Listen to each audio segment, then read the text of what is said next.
না না, আমি একটু ক্যাপচার করছি। আচ্ছা, তা তা বলো, তা তা প তা আমার দিকে তাকিয়েছো? তা প প প। দেখো জিভের আগাটা উপরে যে দুটো দাঁত আছে ওর গোড়ায় ঠেকাবে, আগায় কিন্তু নয়, দাঁতের গোড়ায়। বুঝতে পেরেছো? উপরের দাঁতের গোড়ায় ঠেকাও।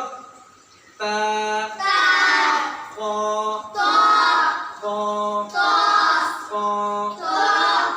প বলার সময় মুখটা গোল করতে হবে তো? আর তা বলার সময় মুখ গোল হবে কি না? দেখো তা প প। হ্যাঁ, গ। দেখো এই গটা বলার সময় যেরকম দাল পড়েছিল মনে আছে? দাল, দালের অর্থ কোথা থেকে হয়েছিল?